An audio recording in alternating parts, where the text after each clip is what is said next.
Ladies and gentlemen, good day and welcome to PPAP Automotive Limited Q3 and 9 months FY2024 earnings conference call. This conference call may contain forward-looking statements about the company which are based on the beliefs, opinions and expectations of the company as on date of this call. These statements are not the guarantees of future performance and involve risks and uncertainties that are difficult to predict. As a reminder, all participant lines will be in the listen-only mode, and there will be an opportunity for you to ask questions after the presentation concludes. Should you need assistance during this conference call, please signal an operator by pressing star, then 0 on your touchtone phone. Please note that this conference is being recorded. I now hand the conference over to Mr. Abhishek Jain, MD and CEO, PPAP Automotive. Thank you, and over to you, Mr. Jain. Yeah, thank you, Neerav. Good afternoon, everyone. I would like to extend a very warm welcome to all the participants joining us on this call. Here with me are Mr. Sachin Jain, our CFO, along with our investor relation advisors from SGA. I trust you had an opportunity to review our results and investor presentations, which are available on both the stock exchange and our company's website for easy access. Before delving into the specifics of our financials, I'd like to provide a succinct overview of some key developments in the industry. India is the largest automotive market globally and is expected to conclude financial year 24 with 4.1 million passenger vehicles, positioning itself as one of the fastest growing markets worldwide in the coming years. Consequently, numerous global OEMs have established manufacturing plants over the past decade or so to tap into this significant market. To expedite their expansions, many global OEMs have now finalized plans to designate India as their global hub for certain models. In the PV segment, there was notable demand for SUVs. Passenger vehicle production volumes for Q3 financial year 24 reached about 1.14 million units, marking a 5% year-on-year increase. Noteworthy sales were recorded during the quarter, totaling 1.01 million units, driven by factors such as the festive season, year-end promotions, and the introduction of new products. However, sales volume experienced a slight dip compared to quarter 2, primarily due to the Kharmas period characterized by the subdued demand from December 15th to January 15th. In the commercial vehicle sector, sales volume for the quarter ending December 23 reached 240,000 units, up from 230,000 units in the same quarter previous year. The growth was spurred by robust economic expansion and increased construction activities, leading to enhanced fleet utilization rates and cash flows for fleet operators. Conversely, the tractor segment witnessed a 5% decline in sales volume during the same period, largely attributed to subdued demand from a delayed harvest season. Nonetheless, solid order bookings and positive market sentiment suggest a resilient growth trajectory for the sector. The two-wheeler segment saw a significant recovery driven by the festive demand in the previous quarter. The positive momentum continued in December 23 quarter as well, with sales volume reaching 4.7 million units, indicating a robust year-on-year growth of 23%. Increased demand was influenced by various factors including festive fervor, heightened rural sentiments, the wedding season, intensified marketing efforts, and anticipation of price hikes in January 24. We've emphasized that financial year 24 marks a fresh start for our group, and so far it's shaping up accordingly. To enhance profitability, we've communicated price hikes to the customers. Many have already committed to it, diligently worked on reducing internal costs with suppliers, and we are still progressing towards internalizing manufacturing efficiencies. The investments made in the JV company are proving fruitful. Our aftermarket division has established a strong network across India and is now exploring international markets. I am confident that the company's effort over the past couple of years will yield improved results in the remainder of this year and the next year going forward, strengthening the fundamentals of the company and the group, thereby creating greater value for all the stakeholders. Now let me briefly update you on our business segments. The company remains focused on the automotive industry. While witnessing strong demand and sales in this segment, we are continuously developing new products for our customers. The company's capacity utilization stands at 70% in quarter 3 due to seasonal factors and annual maintenance at the OEM level. Despite our products being engines, for long-term viability, we've managed to secure contracts with customers planning to launch electric vehicles in the future, led by Maruti Suzuki and by Tata Motors. We are actively negotiating with customers regarding compensation for inflationary costs, and we have encountered favorable outcomes within this quarter. As we have been mentioning for a few quarters now, our margins are expected to improve once all the costs are brought under control. Our second vertical for growth, the commercial tool room, has a strong order book. This year we have an order book of 65 tools. We are also participating in the Die and Mold India exhibition, which is organized by TAGMA from 14th to 17th February in the Mumbai Exhibition Center in Goregaon. I would request you, if you have spare time, please visit our stall. We'll be happy to show you our capabilities. We have recently rebranded this vertical under a new name, Meraki Precision Molds, to bring about more focus on making the molds. In our third vertical, as announced to you in the last meeting, we've started supplies for an export customer, which is the first for the company. In this segment, we are focusing on application engineering solutions in the areas of plastic extrusion, rubber extrusion, as well as plastic injection molding. Our product portfolio includes more than 50 plus products in this segment, which are being well accepted by the customer. In our aftermarket vertical, which is done under a group company called Elpis, our subsidiary, we have our pan-India distribution network, which is spread over 125 plus distributors. And in line with adding new SKUs to our product offering for our customers, we've added 200 plus products during this quarter, bringing the total to 900 plus SKUs being offered to the customers. This segment continues to grow at a rate of 50% this year, and I am quite hopeful that this growth will continue in the future as well.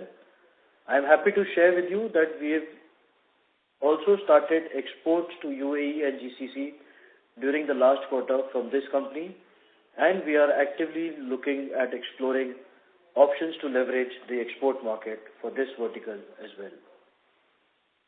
Our lithium-ion battery vertical is facing some challenges.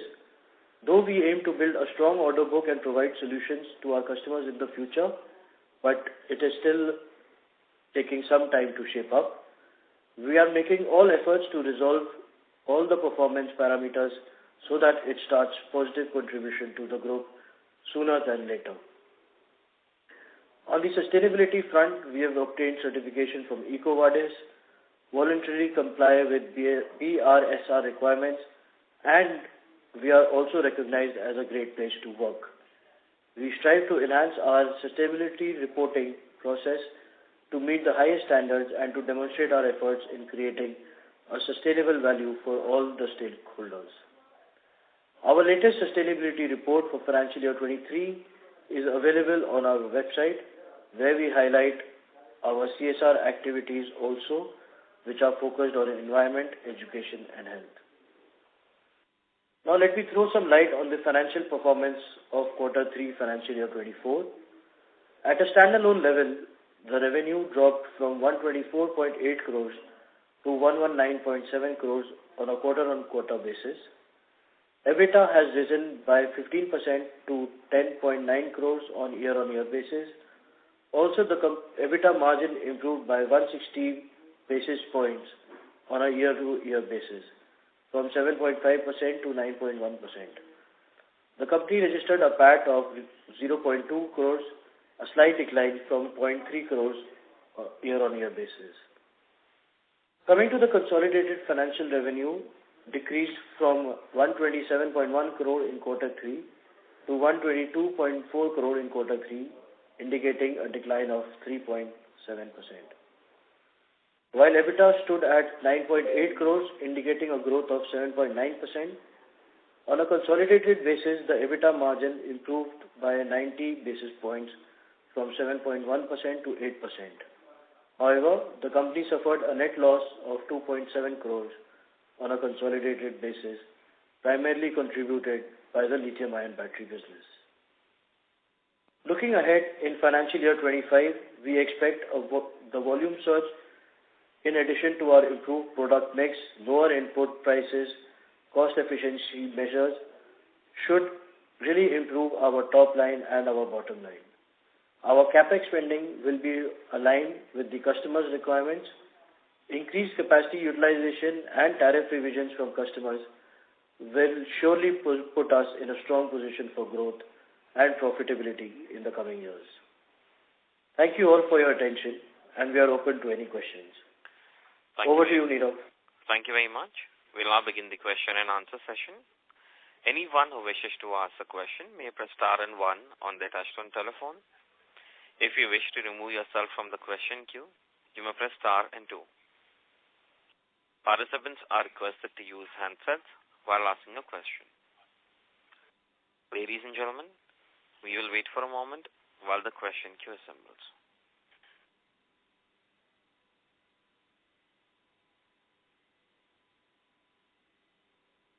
Participants, you may press star and 1 to ask a question.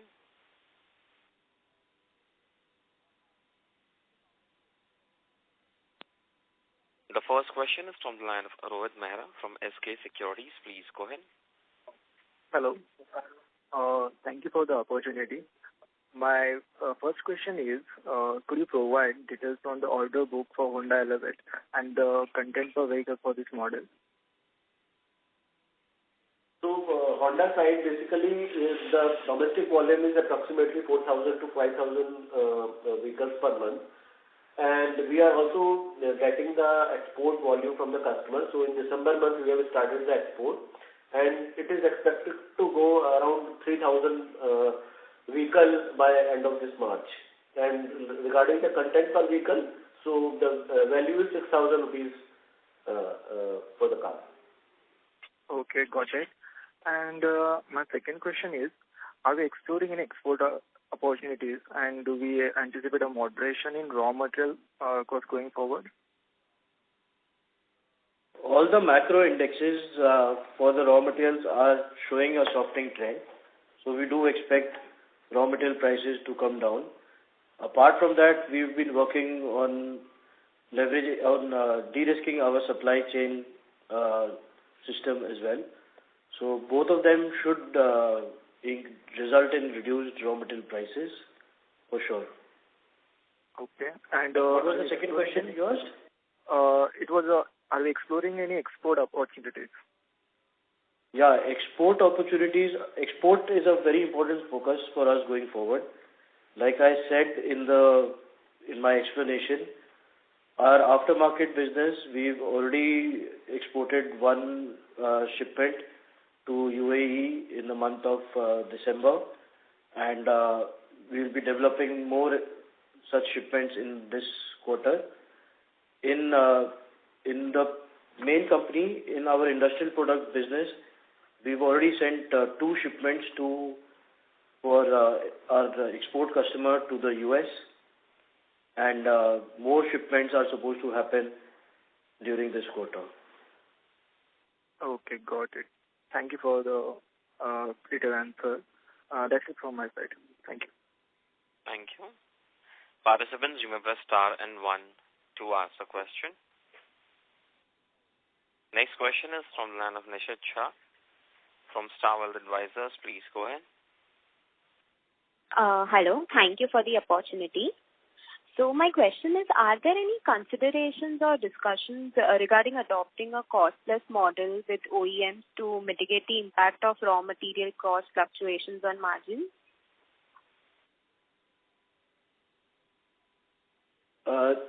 Nishant, some of our products that we make, they are basically under the indexing system of a customer, wherein the raw material prices are adequately compensated.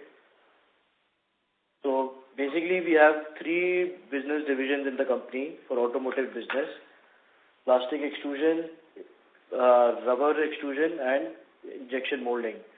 So whatever materials we use in injection molding process, which contributes about 40% of the total business of the company, those are indexed with the customer, and we don't have an impact on of raw material price movement. That is adequately compensated by the customer, maybe on a quarter lag. So that is one problem. This quarter lag we are trying to remove with the same arrangement with our suppliers as well, so that the company doesn't have any impact on it. The second, plastic extrusion, we are trying to get maximum indexing done from all the customers for all the materials, so that going forward in future, we are able to limit the impact of these unprecedented raw material price changes which have happened in our case in the last 2 to 3 years, especially after COVID. So we are trying our efforts to get all the prices indexed with the customers. So some customers have agreed to it, some materials they have agreed to it. Overall, we are not there 100% yet. Rubber side, we are already indexed with the customer. So whatever rubber prices change happens, we are adequately compensated from the customer. Okay. And I have one more question. Are we in partnership with most major players in the industry? And what are our plans for the margin expansion? Sorry, what did you say about partnership? I didn't understand that. Are we in partnership with the most major players in the industry? We are supplying to most of the major OEMs in the country. Is that what you are asking? Yeah, right. Okay, and what are our plans for the margin expansion? Like I've been saying in all the previous meetings as well, we are working on three-pronged approach. First is getting certain inflationary cost increases from the customer, raw material prices correction, all those things from the customer.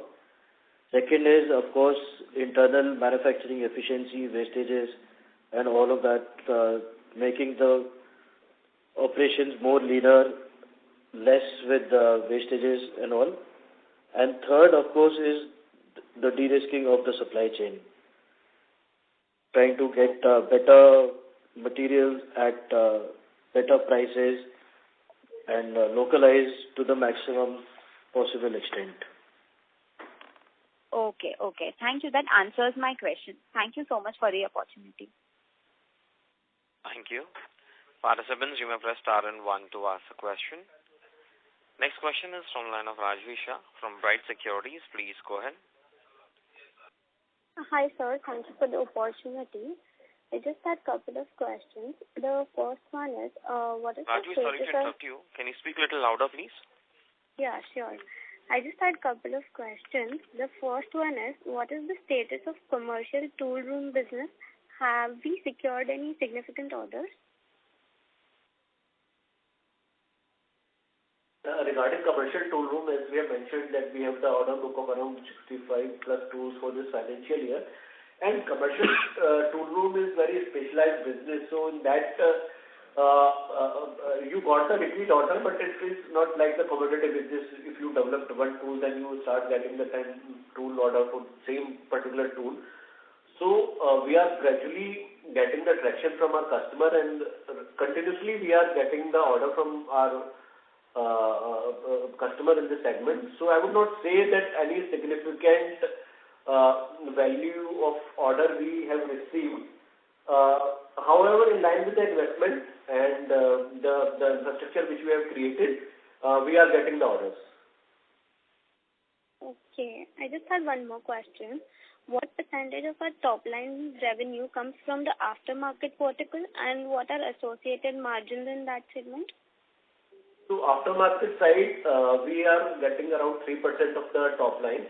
And if we talk about the full year margin, so here we are expecting around 9 to 10% this financial year in the aftermarket. Okay, that was helpful. Thank you. Thank you. Participants, you may press star and 1 to ask a question. Next question is from the line of Aranodip from Mass Capital. Please go ahead. Yeah, thank you for the opportunity. Wanted to check, have we seen any scale up in our battery business? So battery side, we are still facing challenges, and we have developed 50 plus batteries, and we are working certain customer with that segment. However, for the customer for whom we have developed the battery, their end product is under certification stage. So that's why we could not scale up in this quarter 3. So that is the area we are working on, where how to improve our order book in that segment and further the financial performance of that company. So in lithium-ion battery segment, there are still challenges, I would say. Okay. My second question was, we've seen a big premiumization trend happening in India. Are we getting benefit from this trend? Has our ARPU in each of these clients that we have, has it gone up? In line with this premiumization trend, we are ready with our products.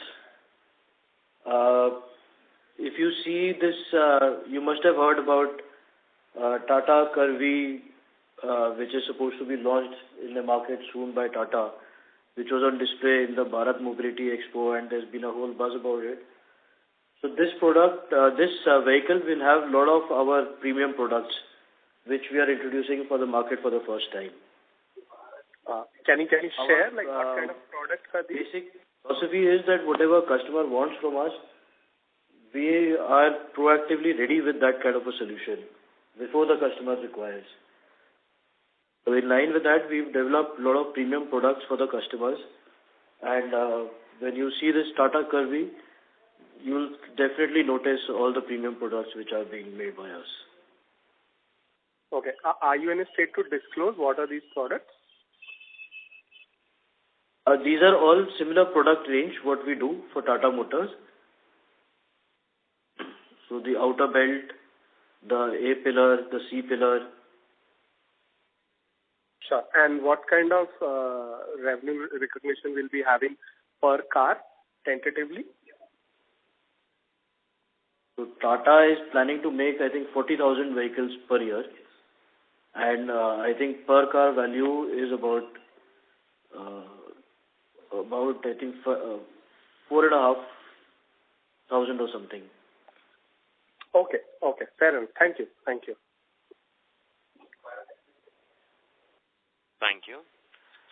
Participants, you may press star and 1 to ask the question. Next question is from the line of Karan Mehta from Mehta Investments. Please go ahead. Hi, thank you for the opportunity. A couple of questions from my end. So just wanted to understand, how do we foresee the demand shaping up in FY25? If you can provide some insights here.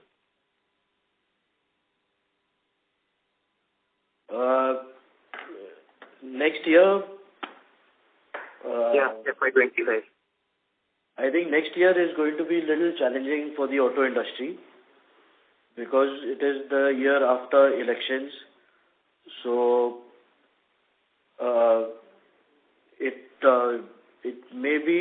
of course, growth will happen for sure, but I think growth will not be as similar as what it was in this financial year. So maybe a little less than this year. Understood. But for us, we are launching a lot of new products, so that will definitely boost our top line. Understood. And one point on our debt level. So we have seen that, our debt has been rising in the past few half-yearly statements if we go through that. So how should we look at, debt levels going forward, like for FY24 and beyond? So on the debt side, also last Concall we have informed that on the long-term basis, we try to maintain debt at that level only, not to increase substantially. So there could be minor changes based on the quarterly requirement or half-yearly requirement. So on the overall basis, we try to maintain at 150 crores kind of level of debt level only, until unless we have some big project where we need substantial funding to fund that project. Otherwise, we will try to keep it that level only. Understood. Thank you. That answers my question. Thank you and all the very best. Thank you. Participants, you may press star and 1 to ask a question. Next question is from the line of Aditya Sen from Robo Capital. Please go ahead. Hi, thank you for the opportunity. Probably I missed about the capex point. Do we have any capex plan for next 2 or 3 years in line? So right now, we don't have any major capex plans, so mostly it would be in line with the customer requirement. And we are evaluating the customer project and the current capacity which we have at the current location. First, we try to align that capacity by shifting the machines if there is any requirement at particular location like in Patedi side or Chennai side or Gujarat side. Across the India, we have the plants. So first of all, we will try to align our capacity among the plants. And after that, we will think of any large capex if there is some customer projects comes up. All right. So can you please share the present capacity utilization? Yeah, for the Q3 it was 70%. 70%. Okay, so I believe there is room for growth. Do we have any aspirational number in terms of revenue and EBITDA for coming, let's say, 3 to 4 years?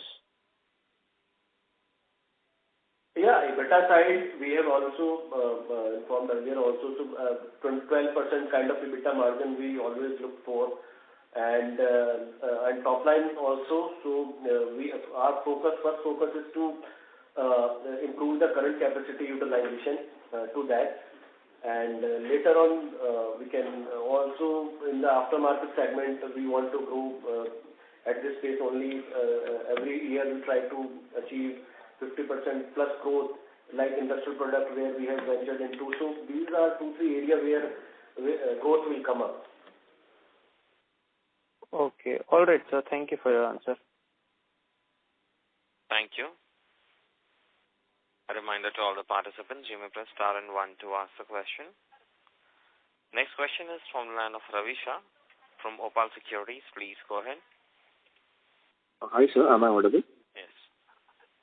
Yes, sir. So actually, thanks for the opportunity. I had a few questions. So previously, there was a discussion that we will be maintaining an EBITDA margin of around 15%. Now it is at 9% for the current period. So I was just thinking, how are we going to manage that? And considering the decrease in commodity costs and potential price increase from our customers, why is the EBITDA not going in line with our price increases? Yes, there are 2-3 reasons for that. So, as we mentioned that 40% of our product is already compensated or indexed with the customer prices.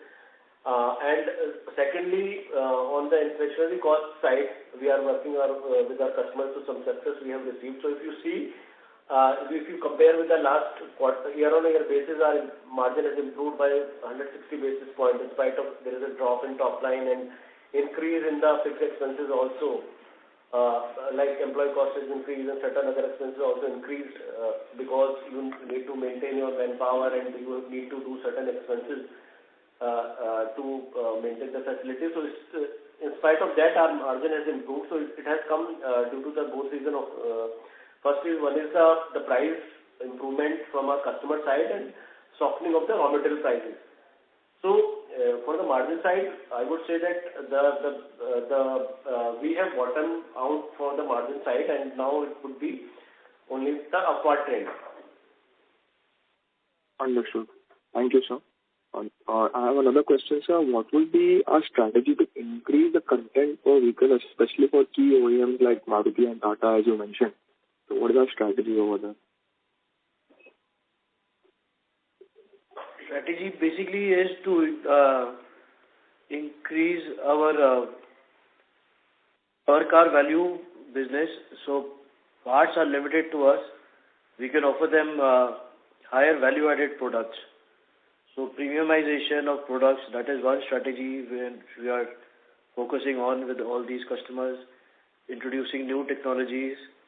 To get more business from them, we are regularly conducting technology shows at our customer ends so that we can explain to them about our good manufacturing practices, our good products, our good technology, everything, so that they get attracted to us and give us more business. Understood. Product side, for all these OEMs, I think initially we started with only plastic extrusion, then we started injection, then we started rubber molding. We will continue to investigate for more options, but as of now, product category remains the same. What we are trying to do is, with all the existing customers, get more premium products in place, and also wherever we are not present, try to get business from them. So there are two customers mainly which we are focusing on. First is Mahindra, which is completely missing from our portfolio. So from last 1 year, we've been trying to engage with them. I am pretty hopeful that during this quarter, some good news should come through, and we start doing Mahindra business. Tata Motors, we are continuously engaging with them for all their new platforms so that we are present across their platforms. Hyundai, Kia, we are doing some small business for them from our Chennai plant, but we are in talks with them. You must have heard Hyundai has already acquired the Talegaon plant of General Motors, and they'll be soon customizing that plant according to their requirements. So we are actively in discussion with them to get business for that plant in Pune. Understood, sir. So one last question would be on the capacity utilization. So in the presentation, it's mentioned that there was an annual maintenance. I think I missed it in the call. I must have missed it. So just wanted to know, have we returned to normalized capacity utilization as for this quarter? So the annual maintenance was at the customer's end. Okay. We cannot afford to do maintenance once a year. We do it on a daily or a weekly basis. So there's no capacity break for us. We have our machines running at all times. It's only that because customers had maintenance shutdown, they didn't produce that many vehicles, and that's why we had non-production days at our end because of that. Understood. So this is a one-off event. Understood. Yeah. Thank you, sir, and all the best. Thank you. Thank you. A reminder to all the participants, you may press star and 1 to ask a question. Next question is from the line of Sonu Harsana, individual investor. Please go ahead. Yeah, hi. I'm audible? Yes, sir. Yeah, thank you for the opportunity. So my question is, like, if you look at the industry, passenger vehicle industry, that is grown by 7% for Q3 FY24 year-on-year basis, and also for 9 months basis, industry has grown 6 to 7%. But our revenue is just grown by 1.5%, almost flat. So, like, what is the reason for this? Are we losing some market share or what? though it is not about losing the market share. So there are two reasons. One is in the initial 9 months we have higher tool sales. Last year, this year we have less tool sales. And as we mentioned that we are doing